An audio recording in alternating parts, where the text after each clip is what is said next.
BART began operations with a 24-mile segment opening in September 1972. The line shown here is known as the Concord Line, was opened in the spring of 1973.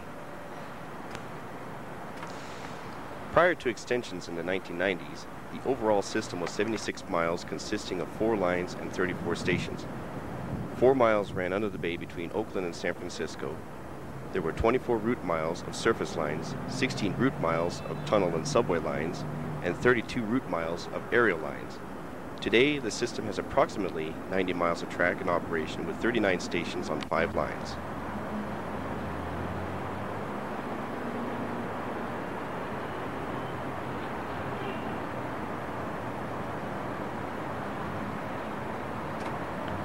Unique among BART's features is from its train sets consisting of 5 to 10 cars running on a broad 5-foot 6-inch gauge, which deemed prudent for a smooth ride, to the unusual third rail current supply of 1,000 volts DC. The thought of carrying rapid transit trains under San Francisco Bay surfaced as early as 1946 to connect San Francisco with Oakland and Berkeley. This solidified as BART in 1957 to include the entire Bay Area. The stunner, however, was BART's determination to go broke for automation in 1961, a leap into the unknown at that time. Construction began in 1964 with a test track running between Concord and Walnut Creek. This test track later became an integral part of the Concord Line. Though BART is the first fully automated rapid transit system in the world, it pioneered in the first automatic fare collection system, or AFC. Instead of tokens, coded tickets are used to report a passenger entering a station through its automated turnstiles and deducting the value of the ticket upon exiting his destination station.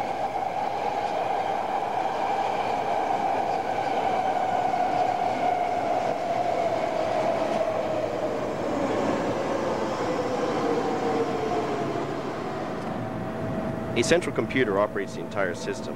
A series of computers transmit electronic impulses through the running rails that are picked up and decoded by the onboard systems on the trains.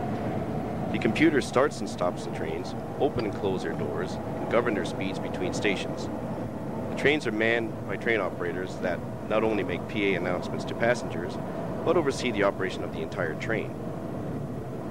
In the event of any problems, train operators can operate trains manually. The average train speed is 45 miles per hour, with a maximum speed of 80 miles per hour. Seismic sensing devices are also employed to automatically stop trains in the event of earthquakes.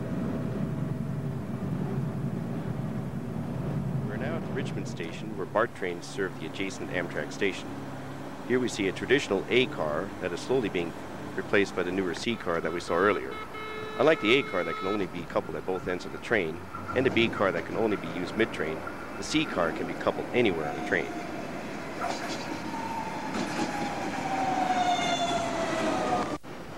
We're now looking inside the cab of an A car.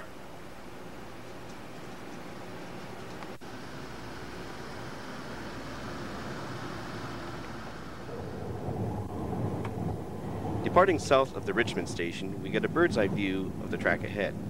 Passengers can get a glimpse of the cab from an A car by looking through the door that separates the cab from the passenger area.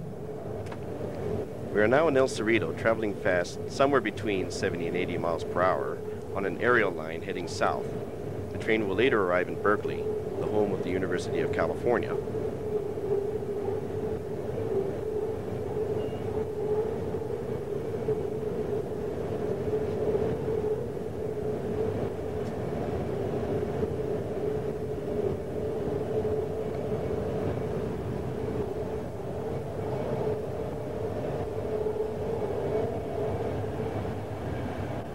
Construction for BART through Berkeley was due to relocating the line.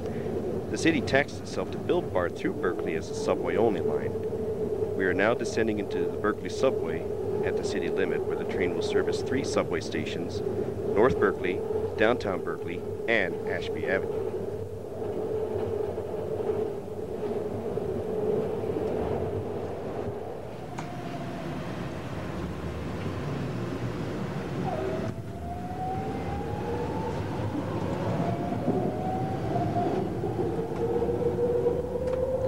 We are now departing west of the West Oakland station, where the train will soon enter the 4-mile-long Transbay Tube that opened in 1966 to reach San Francisco. The tube opened in the spring of 1975 to link the city with the rest of the system.